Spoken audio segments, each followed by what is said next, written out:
you said you heard Nolan, I honestly, I thought he was still I, went to listen to see if he was in, my living room, do I? No, I'm pretty sure he was arguing with Michael. I think Michael kicked him out of the living room. Oh, no. Are you in your bedroom? Oh, yeah. Yeah, Yeah. I definitely hear them arguing. Oh, shoot. That sucks. Yeah. Alright. Well, I'm Emily, Chelsea, and this is and Mom Needs a Minute. alright, Chelsea, why do you The need a minute leg today? is great. We're gonna figure it out. I know. Why do Why I do need you a need a minute minute? today? Um, adjusting to being back home. Yeah, after being gone for a week? Mhm. Yep, Yeah, that would be tough to it is. to be gone for a whole week and then all of a sudden coming back home. Yeah. Yeah, and going back to my routine and trying to remember what the routine is. Yeah. Yeah, it's almost like vacation style, but not a vacation. I mean, yeah, it was, but it wasn't. Mhm. Yeah. Vacation, but not. Yeah, I mean, spending time with my nieces, but yet keeping them on their schedule. So basically a Yeah. nanny. Look at you. And I you know know. what? Your sister, she got away with a steal for a nanny, $0 an hour. Yeah. Well, homegirl deserves that, so. Yeah, she does. Yeah, she sure does. Mhm. I Mhm. also I asked her, I was like, "I don't even know how you were, like, living," because that was, like, a lot. Her girls are constant. People say that boys are, like, consistent. Oh my gosh, the girls didn't stop. Oh, I believe Mhm. that. Yeah, no, I Yeah. believe that. Oh my god. I love Your them, but sister I'm like, your sister is a real superhero. "Oh, she is." Yeah, Mhm. absolutely she is. Absolutely she is. Oh gosh. Okay, so why do you need a minute? Chelsea Chelsea, it's so bad. Chelsea, it's so bad. So what I did today, Chelsea, it's so bad. I'm scared, What I actually. Did you open my Snapchat earlier, or did you ignore it? I opened it, but I don't my Did memory you, is bad. quick flip through it? A little bit, but at the same time, it's like was catching up on stuff, so I Mm, barely looked at anything from anybody today, except when we were okay. talking about things. Okay, well, I made a mistake today. So what I did today, Jackson and Alex asked me to be their officiant for their wedding, right? Yeah. And in this state that they wanna get married in, um or well, I guess in any state, you have to, fill out, a form that says, I can do the legal side of the marriage part too, versus Yeah. just the, "I now pronounce you man or wife," or whatever. Yeah, yeah. So you have to do the legal side too, right? So I was like, Mm, "Alright, cool," and I called their court reporter in order to figure out what I need to do for their county specifically, and they said, "Okay, go on to our website and download this form, and, you need it notarized, and then send that and your credentials and all that stuff with you, or with the thing to our address," right? And so yeah. I went, "Alright, fantastic, let's do that." So today I went to print it all off, and, I went to, the to well, at first I went to the post office because I thought that the post office would have a, notary in there, and they said they don't do it. So then she said, Hmm. "Yeah, right?" So she said, "Drive down the road to the one on the corner there, down the curvy Oh, road." yeah. Um, Yeah. Shut up, I'm trying not to triangulate too much. Um, so she said, "I know they have somebody on staff all the time." And I said, Yeah. "Fabulous, thank you so much." And so I walked into the bank where I was not the only patron, but I was the only one that was going to be in line, and the woman at the counter goes, "Hi, what can I help you with?" And I said, "I need a notary real quick." And she just goes, "Oh, okay. No problem. We have one. What do you need notarized?" And I said, "Well, I'm gonna marry my brother." And then I went, "No, no, no, no, no. Wait, wait, wait, wait, wait. Hold on, hold on, hold on, hold on. No, that's hold on." Mhm, mhm, mhm. And then Back because up. and then because I am who I am, I can't stop talking. So now I'm trying to make it better. 'Cause I'm the trying to make it anxiety better. hit. Yeah, I'm trying to make it better, but I'm actually just making it worse. And it was to the point where the people working the drive-through Oh are boy. like turning around and like side-eyeing me. And there were not I was not the only person in the bank at this point. So that's just not a good way to go into the No. bank and say, "Hey, I need this notarized so I can marry my brother." And that's what I did today. Did you clear that up at all though? Yeah, yeah, yeah. Yes, I did. I tried, but Okay. I was very, like, stuttering over myself to the point where I really hope they actually believed me instead of being like, "Mm, now she's just like, I said it out," you know? It was it was so bad, Chelsea. It was so bad. The woman I it was Chelsea, it was so bad that the woman at the counter, when I said, "No, no, no, I mean that I'm going to be the officiant to marry my brother and his fiancée," she I was like, I don't know how to phrase that." And it was so bad that she started giving me alternative options as far as how to say it. stop. Mm-mm. Nope. It was so bad. Holy sh Chelsea, it was so bad. Because I Oh. just went, I need this notarized so I can marry my brother," and then I went, "Oh my god, I've made a mistake. I've made Take a that back. mistake. Take it Hold back. on, reverse. I'm gonna go back in. I'm gonna leave, I'm gonna get in my car, I'll drive around the block. We're gonna pretend this didn't happen, and I will be back in a minute." Uh-huh. Uh-huh. Mhm. It was so bad. Oh my god. Well, I mean, yeah, that's bad. I was this is not I don't know if this is as bad, but it's kind of weird. I was in one of the grocery stores today, right? Mhm. And I saw one of like the people that worked there, but he worked in the liquor store part. And he Mhm. was just hauling ass. And I'm like, the fuck? I didn't know you The could one by run. my house? The one by my house or the one by where you work? Mm-mm. By work. Okay. So and then I'm checking out and I'm obviously listening because I'm a creeper. This guy was banned from the grocery store. Completely banned from this store. The employee from the liquor store? No, no, this Oh, guy that was walking in. I didn't see the guy because 'cause I'm just, like, trying to do my thing. I needed caffeine, and that was, like, my we're good, we're good. but anyway, I mean, at least didn't get banned from the grocery store. I may not have gotten banned from the grocery store, but there's a good possibility that I'm banned from that, bank financial Probably. Uh-huh. institution. Yeah. Mhm. But at least you had to show your that didn't help at all, did it? I No. didn't actually have to show anything other than my ID. That's what I'm I didn't saying, even and then I was like that that's not gonna help.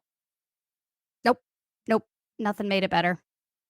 And then because you know how I am, I just kept talking, and I just kept making it worse. Are you ready for a story then? Yeah, let's get to that point before Okay. we continue on. Okay. So, I know that you asked me for a like more modern one because the last couple we've done are like the 18 or early 1900s. Yeah. Yeah, because like the 30s, late 18s, whatever. Yeah, and I forgot what year we were in and was really confused of what they had and didn't have. And so you asked me for a more modern one. Mhm. Well, I have a more modern one with you or for you, With but my me. favorite. Oh god. Shut up for you. Yeah. But my favorite thing about it is I get to start this story out on April 14th, 1840. Isabella Stewart was born to a very wealthy family in New York City. Her father, David Stewart, had earned his fortune by importing Irish linens and investing. She had gone to private school in New York and then she was finishing schooling abroad. Um, and then while she was studying in Paris, so I'm thinking 1718, right? Like finishing her schooling. Yeah. Seems A right. classmate, yeah, a classmate of hers, Julia Gardner, introduced Isabella to her brother John Jack Lowell Gardner Jr. This is fun for me. Am In I supposed because to catch on? no, but Okay. you asked for a recent or a more recent one, and I get to sit here and talk you through the 1800s. And I'm I don't still like it. I found a loophole. I'm still I don't winning. like it. Why do I you do. like these old ones? Because I think in my head they're pretty. Shut up. The actual crime itself is much more recent. So, in 1860, a few days before her 20th birthday, Isabella and Jack got married in New York City and they moved to Boston basically immediately. Into a house that had been a wedding gift from her dad. Shit, that would be nice. Seriously, right? Yeah. No, he was like rich, rich. Um, and then in 1863, the couple welcomed John Jackie Lowell III. But unfortunately, Lowell Bibers passed away before he was two Hate from that. pneumonia. Yeah. Yeah. Mm. That's as bad as it gets, though. Oh, okay. That's as bad. Well, That's as bad as it gets. A baby dies. how? Because I have a good story for you, Chelsea. Oh, Uh, okay. so because of this, obviously, Isabella falls into like a really serious depression, right? And she's really, really struggling with like her mental and physical health, which obviously, like 1867, the doctors and stuff that they were starting to get really concerned about Isabella's like mental health.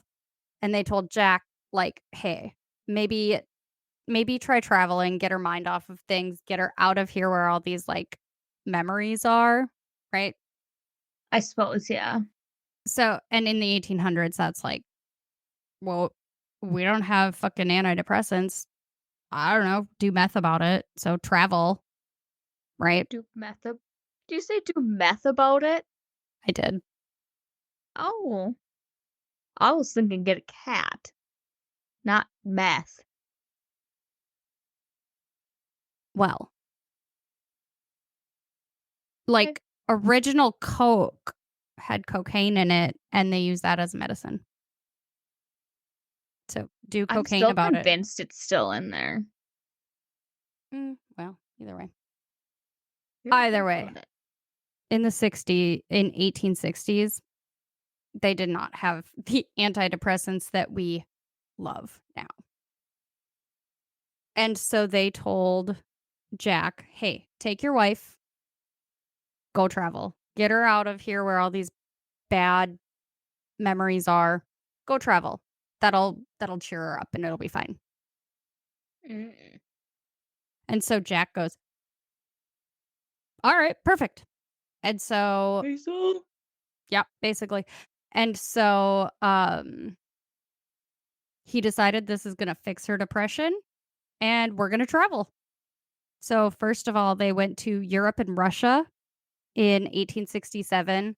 They went to Egypt and the Middle East in 18 between 1874 and 75, and then they went to Asia in the early 80s. Huh. And then during all of these travels, Isabella kept extensive, like, journals, like, "We ate here, we went here, we did all this," like, "I ate this for lunch at this place." Extensive journals, just chronicling their adventures, right? That's cool. Right? I've Right? never thought about doing something like that. Yeah, like, having, like, writing down, "I had this at this restaurant, I had this at this like, we saw And this at this feelings. time," and yeah. Huh. No, I think it was I think that as far as the information that they had in the, 1800s, I think that getting away from the getting away from the situation was maybe their best bet versus, I don't know, "Shut up, Sit you're a woman, shut up." I mean, I get where she's coming from, though. Oh, You yeah, wanna run from absolutely. all those memories. Absolutely. So, Yeah. her and Jack traveled in order to help her kind of, like, recover from the loss of their baby. Yeah. And so then Isabella loved the intellectual side of Boston and Cambridge. And then in 1878, she had attended the readings of Charles Eliot Norton, who was the very first art history professor of Harvard. And I guess he was just, you know, reading things. And she had like she had attended so many of them that eventually he invited her to join the Dante Society, which is a society that spent their time celebrating like the life and works of Dante. Okay. I feel like I've heard that before. He's the one that wrote the Divine Comedy, which is like when you hear somebody say the seven circles of hell. He's the one that wrote the That's Divine why. Comedy. Mhm. Mhm. Yeah. So the 7 circles of hell, and there's, like, the hell and purgatory and, um, all of that kinda stuff. He's the one that originally wrote that in, like, the 1300s. 'Kay. Yeah, I And so we've yeah, learned so I think we learned that in school. possibly, I didn't, but I feel like we did. well, my school sucked, so I didn't say mine was so good. I either way, he's the one that wrote the Divine Comedy with the that gives us in your head what you think of the 7 circles of hell. He's the one that gives us that thought because he wrote this, like, it's, like, almost a poem, or they call it, like, a poem, but it's, like, a big ass one, like Beowulf or whatever. I know I learned that one in school. Mhm. So it's a big Mhm. chunky boy like that. That no one actually pays attention to. Correct. So, anyways, he is the one that created that with the 7 circles of hell with purgatory and all of that stuff. And so Oh, apparently maybe it was in church or, like, religion I learned that. I don't know. I mean, maybe he was Italian. Were you Catholic? Yeah. I would think I would think that, like, Catholics maybe. I didn't, but Catholics maybe I don't know, man. That's all. in the past. So, either way, um, eventually Isabella joined the Dante Society, and once she got into that society, she began collecting, like, rare books and manuscripts and stuff like that, and she started beginning with Dante's work. So she's still 500 years later after between Dante and her.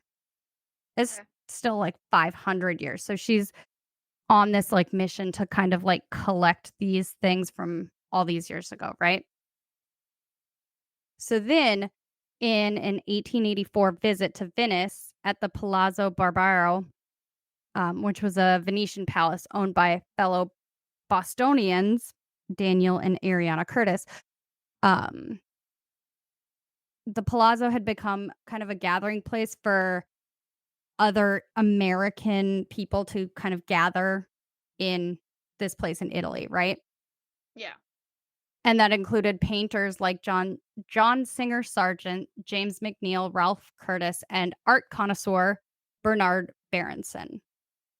You can forget the painters. The only one we care about is Bernard Berenson. I Okay. googled the other. I googled the painters. Their paintings are beautiful. They have nothing to do with this story. Either way, Isabella started like hanging out with them more and more and more and more. Right? She was hanging out with all these famous artists and painters and stuff like that.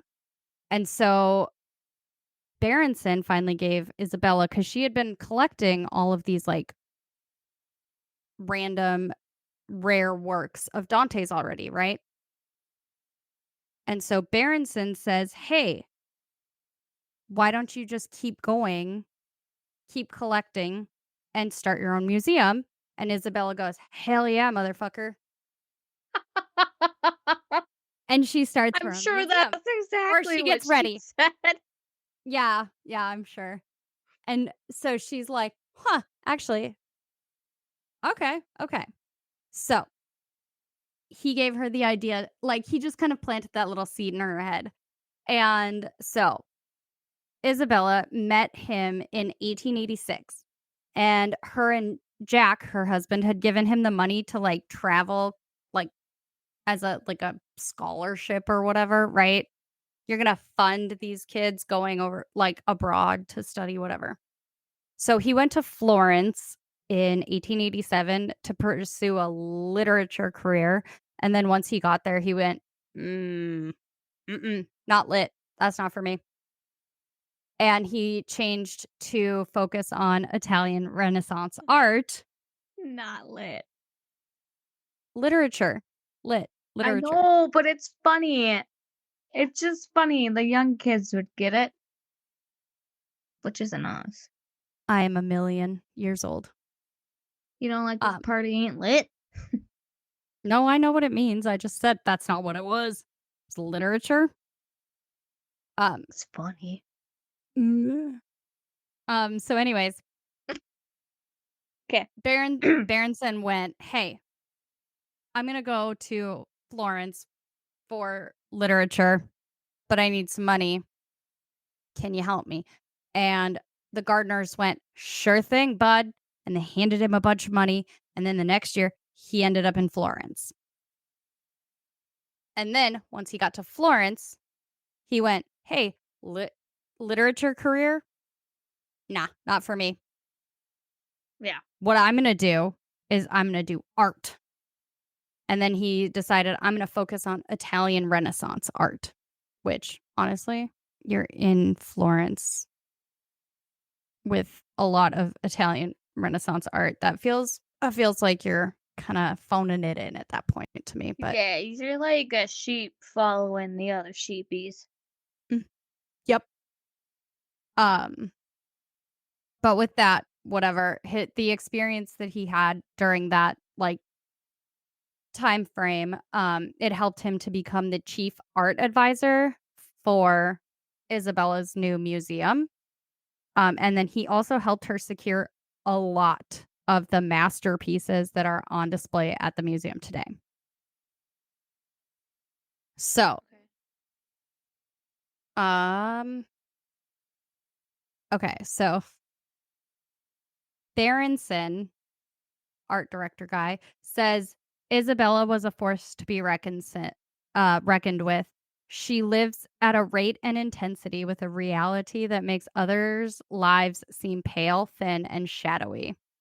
Which honestly, go girlfriend if she's traveling all this much and collecting all of these things. Love it. And then a Boston reporter also said of her, Mrs. Jack Gardner is one of the 7 wonders of Boston.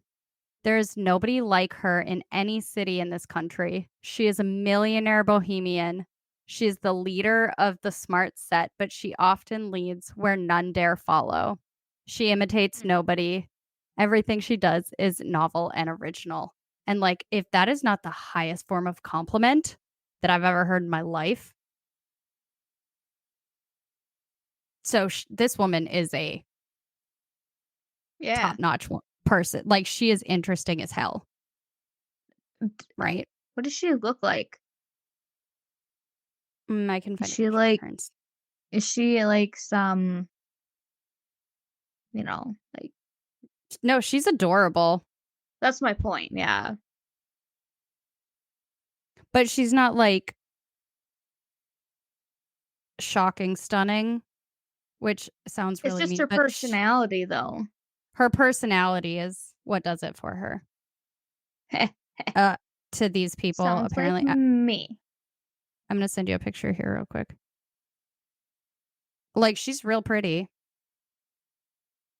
and she looks like a damn somebody that you don't wanna mess with. I was She's real gonna just say that. you don't wanna mess with her. She's gorgeous. She has, like, really pretty facial features, but you don't wanna mess with her, Oh, no, she has an RBF. and we love her for it, okay? I She gets know, look better. at her. Sh she gets better. I've always So wanted to she's wear one of those dresses. with the big poofy butt. Yeah, that's what I was like, her booty No, I know, I popping. love those. Of Oh god, what it course, that reminds me little it reminds me of oh, Cinderella with the evil stepsisters putting that thing on and poofing their big butt out. I'm sorry. yeah, you know how often I've watched any of those princess. You never watched I'm gonna call your No, sister later. we've I'm gonna call your literally sister gone later. she might have. I mean, Kendall? Kendall? she Help! she Kendall has girls now, so she probably has watched it. Exactly, that's why I'm calling I her. haven't. I haven't. Do you want me to make Nolan watch Cinderella? I'll make him do it. I'll make him watch it. He'll listen to you, not me. Either way. Okay. Fair So, enough. Isabella here is a boss bitch. She travels a lot. She is very well educated. She is wealthy and she is not taking shit from nobody, right? So, Yeah. Berenson himself, the art connoisseur that they sent to Italy, he was like, "Hey, why don't you actually start collecting more and more and more things outside of just Dante's or rare works of like writing?" And he says that she should add Rembrandt's self portrait and Titan's. I have I have links to all of these that I will send you in a minute. The And first one I definitely learned in art yep, class. Rembrandt, he is going to be a name that you need to remember. Like he's he comes up Yeah. multiple times. And then Titans, and I hate the name of this one, and I've seen it and I don't like it, but it's called The Rape of Europa. Yeah. I hope it Uh, isn't what it sounds like. I'm gonna send it to you real quick here. It's it makes me uncomfortable like saying it just because it's like, why though? Like it doesn't it's a beautiful painting and I'm sure that it was like very timely, but The whole thing makes me uncomfortable. It's it's a beautiful painting. It looks, like, very well done. It's very obviously, it's one of the masterpieces, but just the name, The Rape of Europa, makes me uncomfortable. Yeah, I mean, is it, like, Yeah. backwards? Well, that one is, yeah. I You mean, holding yeah. your phone up like that is. I don't it's laying on a It's cow. it's just the whole thing about it and It's the one the name doesn't match. that well, yeah. I don't know. I don't know much about And art in general, but maybe that's it my problem. well, when I was talking about it earlier, Patrick said that rape rapeseed is it's like a crop. So Oh, he was like, "Well, is it like the crop, like rapeseed?" And I was like, "Well, I don't think so." Like rapeseed oil or whatever. but there's a Well, cow in no, no, no, I know. But I said when I said that the name of it makes me a little bit uncomfortable, he said, "Well, are you sure that it's that and not the crop?" And then I showed him the picture and okay. I was like, "I guess I don't know, but it just I feel icky saying it." Yeah, I'm gonna look it up. You can So, keep okay. rolling. Anyways, that painting was in the museum at the time, but it was not stolen. However, it is considered one of the most valuable paintings in the city.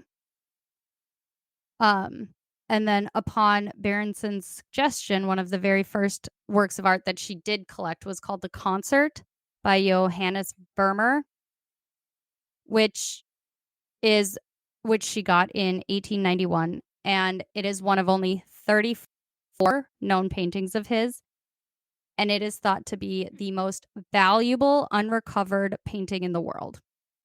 Unrecovered? Mhm. Yeah, How do you know about it then? we're going museum heist, baby. Oh god. Unrecovered. Mhm. We're going museum heist. So, Jack Gardner, her husband, died of a stroke in 1898. And then only 6 weeks later, Isabella continued their plans and she bought a chunk of land and hired a local architect, William Sears, to um, start this new museum. And he began making plans, and construction began in 1899, and it was completed in 1901. Okay. What? You look like you have something to say. I'm waiting for the part when it becomes, like, soon. We're getting there. So, Okay. 1901, Isabella moves into the fourth story, like private living space, right? They have like a private living area on the top floor for her. And she personally took every single piece of art in that museum and arranged the art in different galleries and set up the other three floors. And she personally set this goes here, this goes here, this goes here. And it is not to be touched. And then um all of these exhibits included her own personal collections of paintings, sculptures, tapestries, furniture, manuscripts, rare books, and decorative art, not including the ones that she had started collecting simply for the museum. She included all of her own. And she set up every single exhibit in this Oh, museum. This girl is a boss bitch, man. I would have one thing in my museum. What is that? Oliver. Fair enough.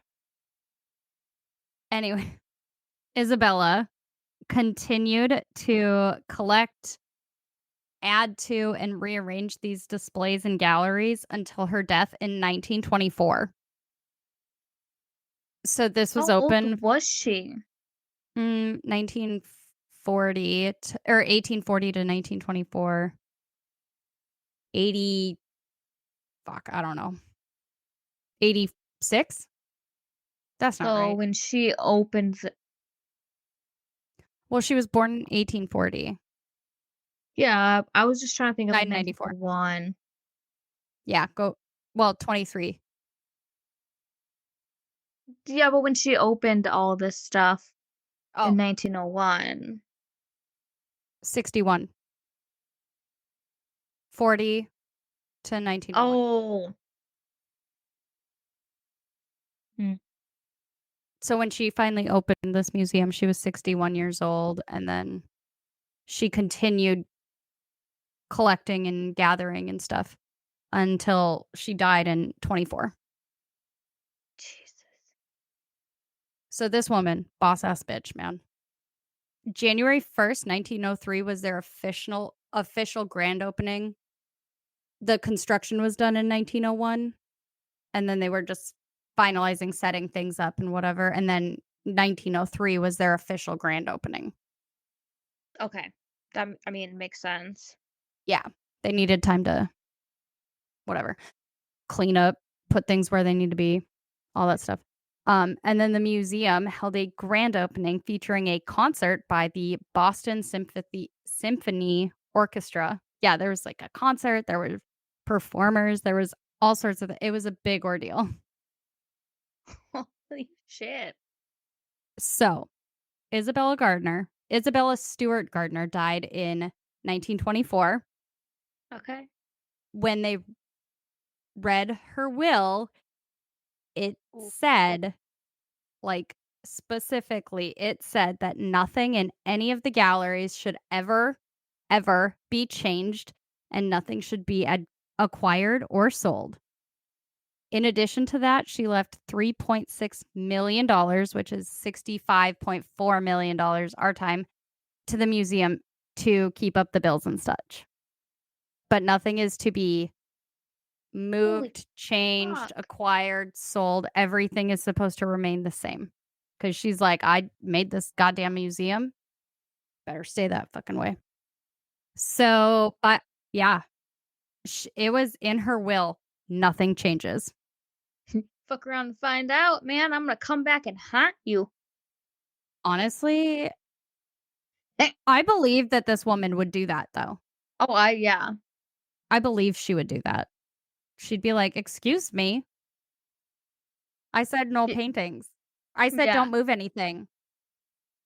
You've moved this I'm potted plant 2 inches that way.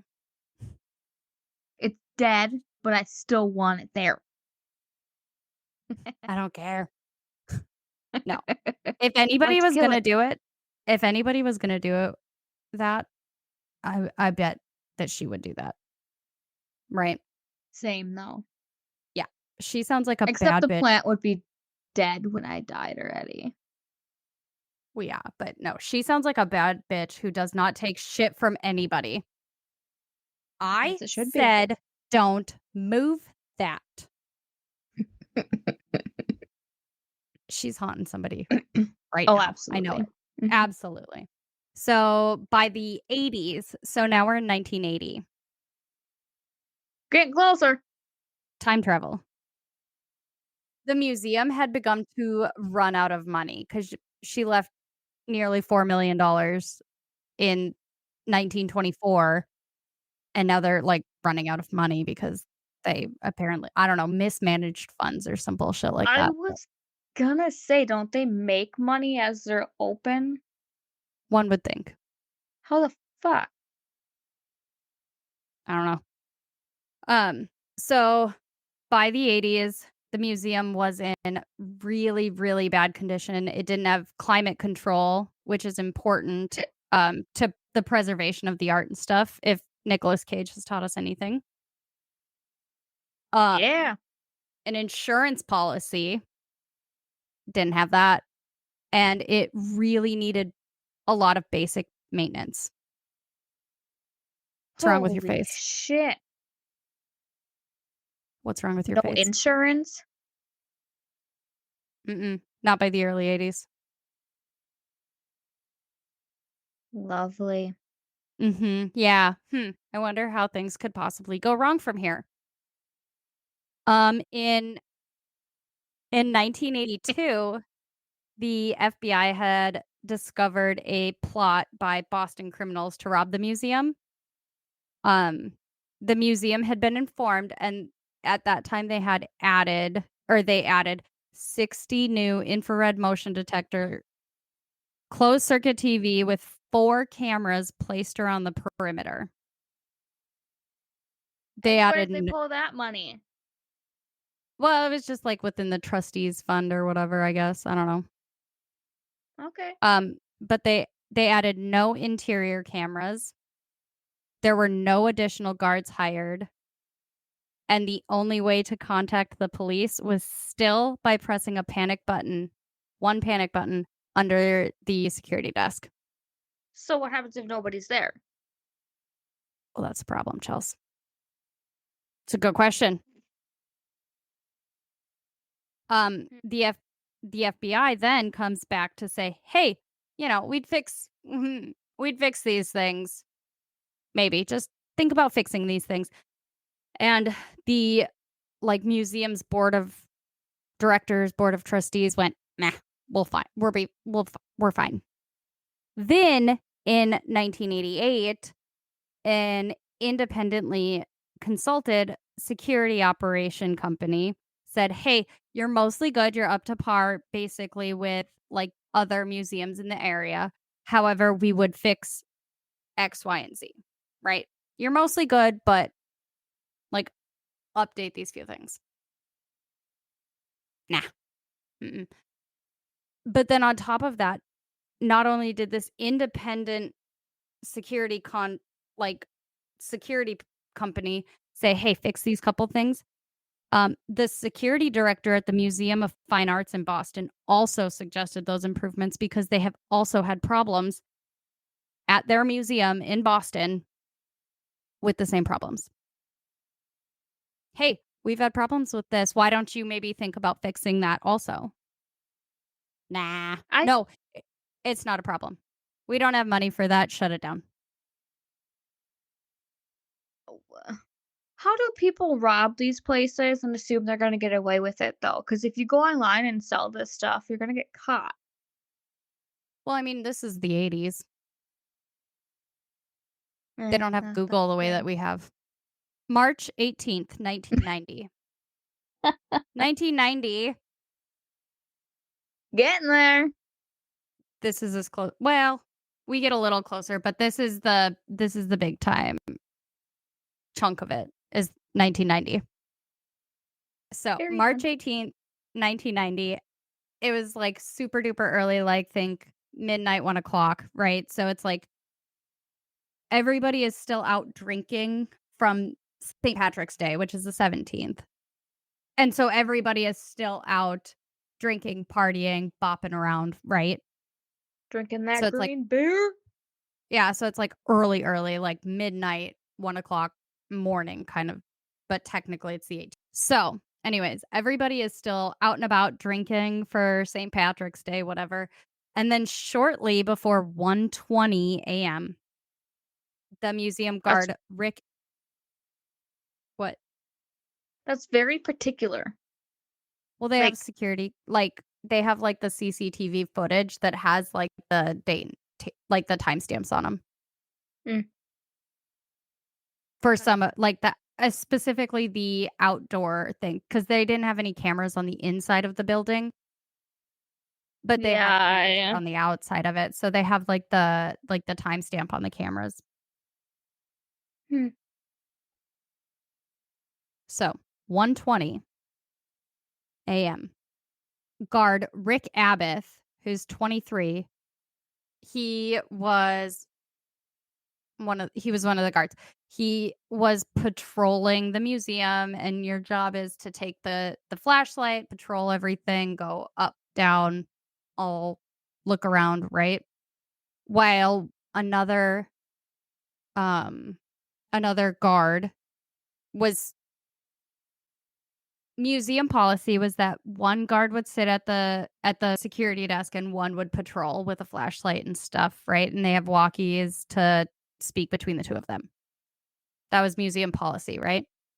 So Abbott Rick Abbott, who's 23, is, like, patrolling the museum while his coworker, Randy Heston Hestand? It's spelled he stand, so Hestand, I'm going with he maybe? stand. He stand, He was stand. at the desk. Okay. So, Abbott is walking around the museum with his flashlight, and then during his patrol, the fire alarms in several different rooms start going off within the museum. And so he, like, looked around and tried to, like, where's the fire coming from? Is there, like, fire or smoke or, whatever?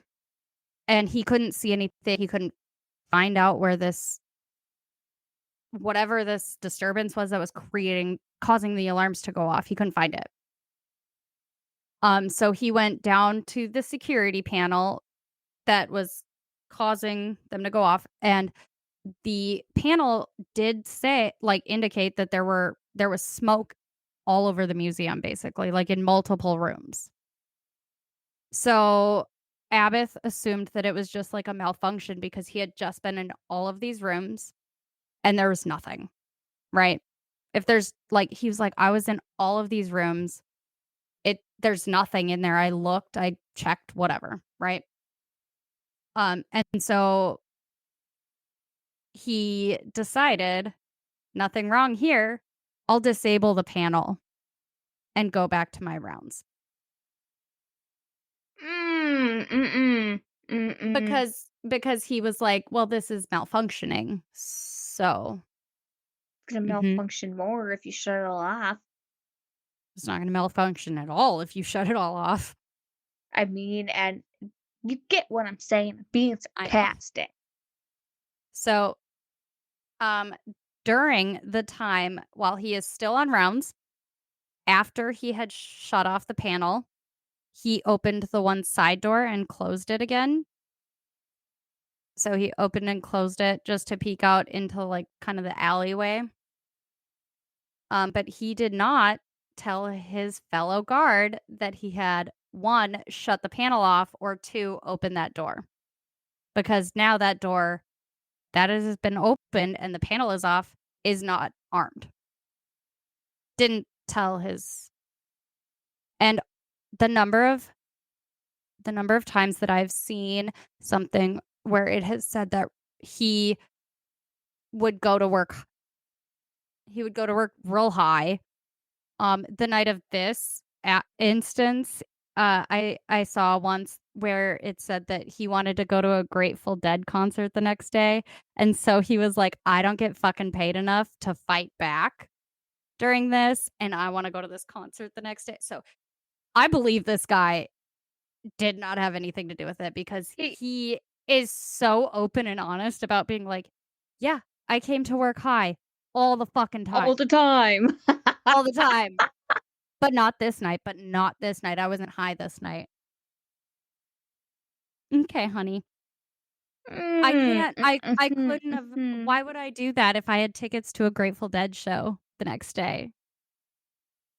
Why wouldn't you do S it? so I kinda love him, though.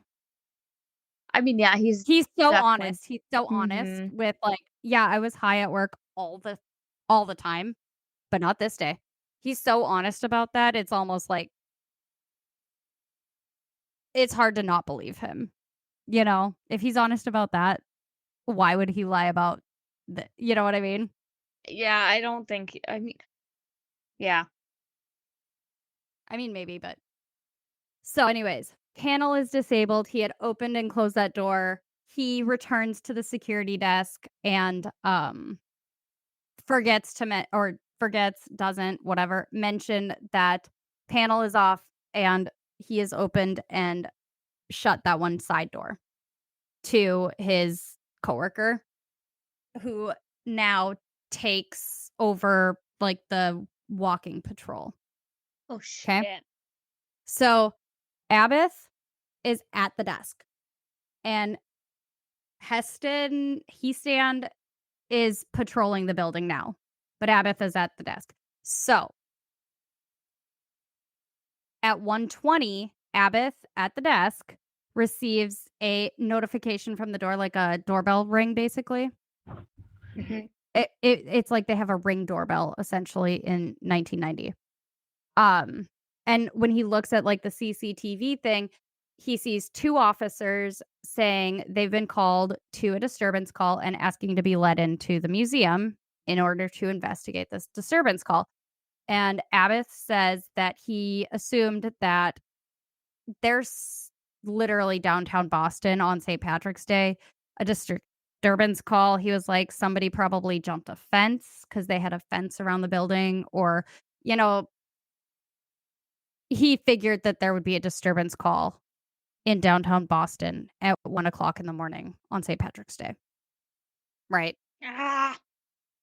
And so he went, all right, like, I'll no problems here. I guess I'll let them in so they can ask the questions. Maybe one of our outdoor cameras had a view of something on the street or something, right? And so at 1:24 a.m., he admitted the 2 officers into the building. Once they entered, there's like a foyer area, and in that foyer area, they asked Abbott if there was anybody else in the museum, and he said yes, and he, like, walkied to Heston, who was patrolling, and told him, "Hey, return to the desk."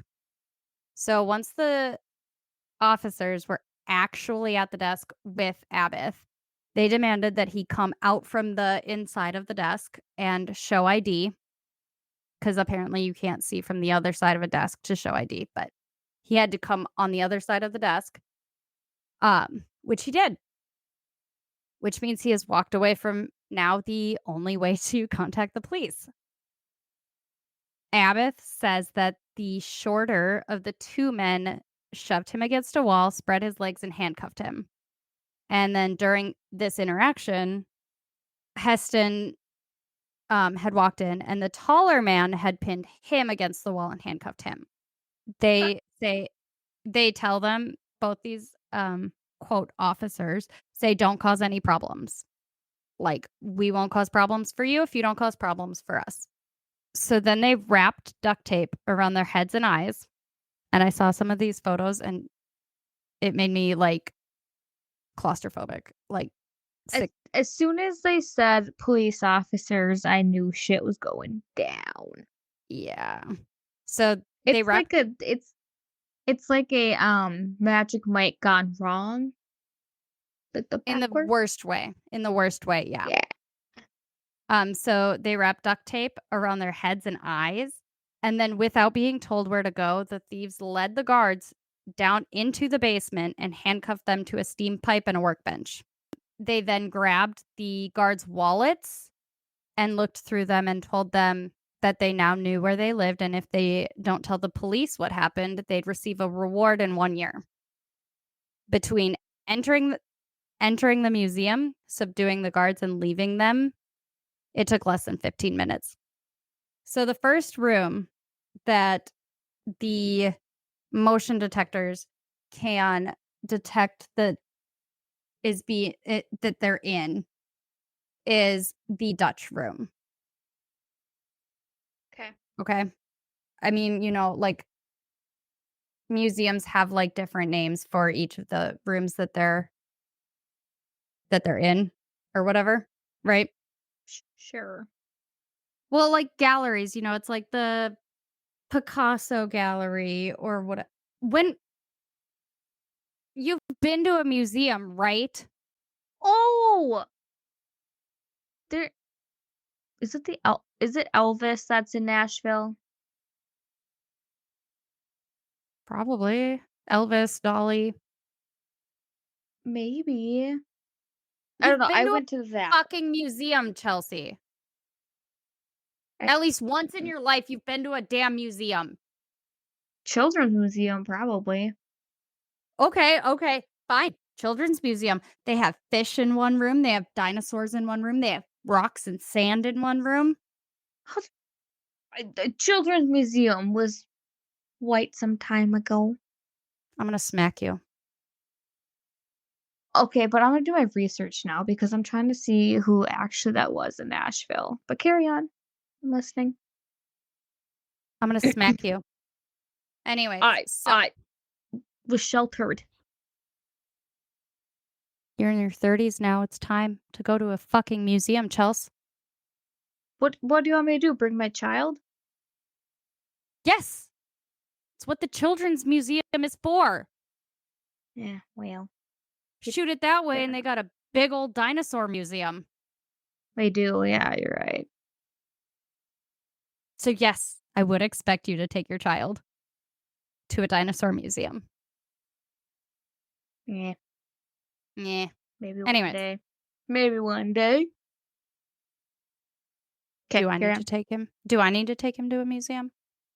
You take him to the museum, and I'm gonna go somewhere else.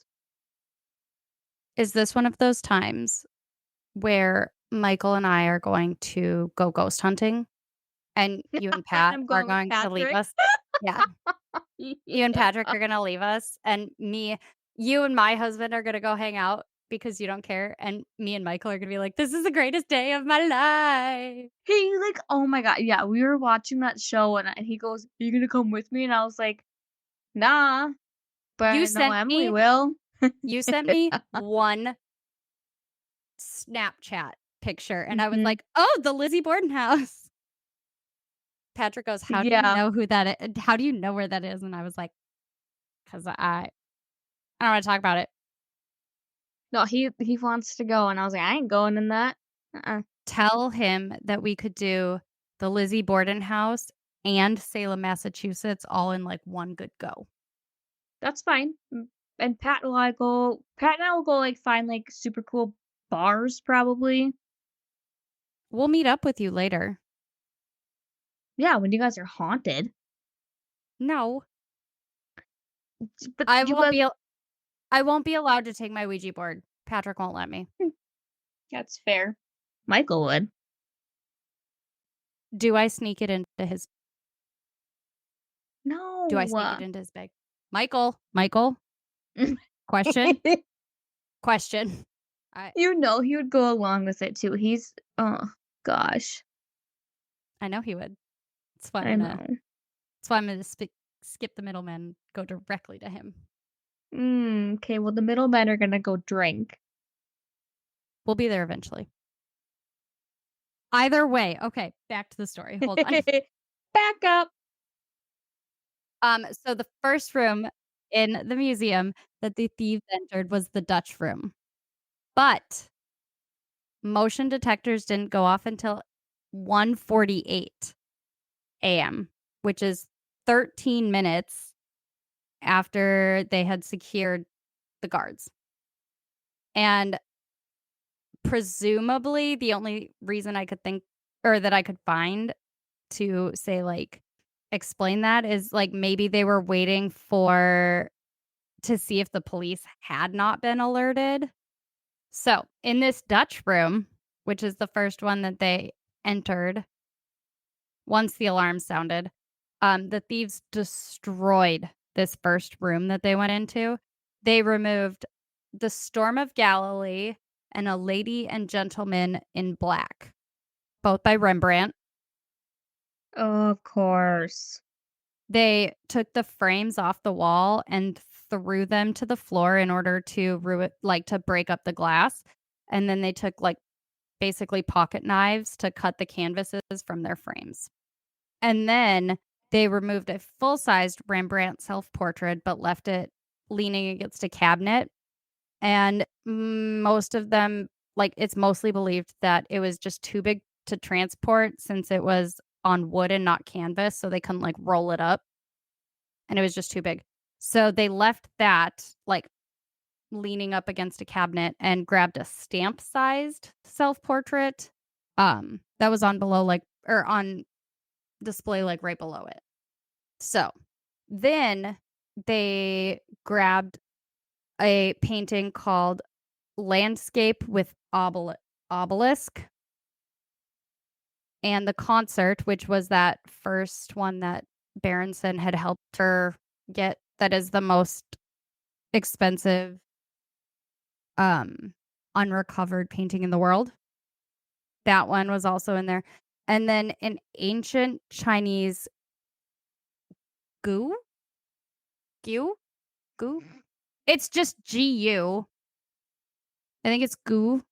I looked it up. I think it's gu. I have Which no honestly, idea. it's just GU. Um, it's just a vessel. Like when I googled it, it looks like a flower vase. Um, like a bronze flower vase, basically, is what it looked like to me. From the Shung and Zhou dynasties, from like 1600 to 256 BC. And it was typically used to drink wine or offer ritual libations during like ceremonies and stuff. By 151, one of the thieves worked in the Dutch room still while another went to the short gallery. And then by the time both of them got to the short gallery, which I think is probably just a hall, um, they attempted Short to. gallery. I think it's a I think I hall. belong there. Well, you're on the bus at the very least. On the way there. Thanks. You're welcome. By the time both of them get into the short gallery, they attempted to remove a Napoleonic flag. And so they had taken it down from the wall. And then there were a few like screws left in the frame, so they didn't actually get this flag. However, they did take the filial eagle off of it, which is if you look at like a flagpole and there's that Yep. eagle on top, It's that eagle. mhm. They took that. They also took 5 Degas sketches. Degas is the one with like the really pretty ballerinas Mhm. in most of, and they in this short gallery they managed to take 5 of those sketches. How did they do all this so fast? 81 minutes. Oofda. I'm not even done. Shea Tortor Tortoni was from the Blue Room. It was the last one taken, and no motion was detected during the time that they were in the Blue Room, supposedly. The only motion detected from that room was when Abbott walked through on his rounds earlier that night. By the time that they had left, they had taken 13 pieces of work.